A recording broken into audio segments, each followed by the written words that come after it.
A gratification generation retaining information. That is the title of this presentation. Now, if I took that off the screen for a minute, I am sure many of you would forget the title, so let me make it easy. A.G.R.I. The iGeneration is one of the largest generations since the baby boomers. 30 million are teenagers, and over 14 million of them are now 18 to 21 years old. This is a generation of youth that had complete exposure to technology from the early stages of development, thus allowing the retention of technological communication modules like internet, gaming, and phones to expand and evolve with Web 2.0, iPhones, and other complex media software. Although able to keep up with contemporary technology, this constant exposure has bred a generation of media-dependent persons. This technological exposure has great downfalls, but has also spawned new solutions to educating and aiding children with their studies as well. There has been a great moral panic amongst parents and teachers due to the attention and performance of children in and out of class. Studies have shown that a child's use of personal or family computer is largely spent on entertainment and less on work. Recent articles have attested and interviewed teens experiencing these symptoms of technology, which have shown that their information retention was significantly lower for standard math and literacy studies when regularly exposed to video games and films at home. Educational leaders like Sir Ken Robinson have brought up the point that standardized education is an outdated industrial model meant for breeding nothing but university professors.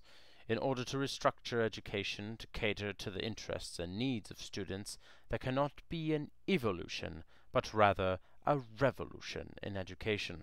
Schools in the past couple of years have been opening their doors slowly to these new ideas of communication and media technology in the classroom.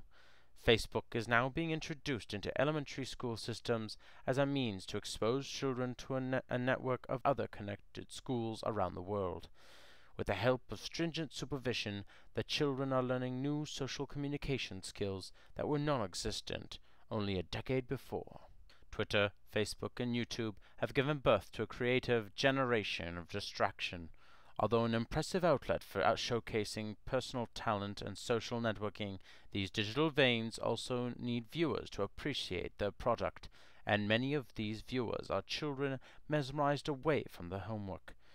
Due to the luxury of information at their fingertips, the iGeneration's brain is wired to one of instant gratification through short and or interactive media that provokes an emotional response. A recent New York Times article inquires on the life of a teenager whose marks have plummeted in many subjects because of his media exposure. In this same article, we also find that technology has inspired the child's interests to filmmaking, thus sparking his superior abilities to use interactive and graphic software to edit films. It comes to no surprise that the iGeneration is more prone to computer programming or arts that can be expressed by using software like Final Cut Pro or Photoshop. Exposed to technology, this new generation feels a sense of security and confidence when rendering their ideas in a controlled virtual environment. When you cut a shot for a film, you can review the clip as you change it.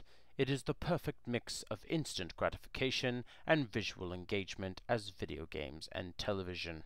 Technology, whether we want it or not, is already revolutionizing the classroom and the way children learn and find their niche. Salman Khan, now an educator and founder of the Khan Online Academy, began making YouTube videos explaining mathematical problems in order to help his cousins with their schoolwork.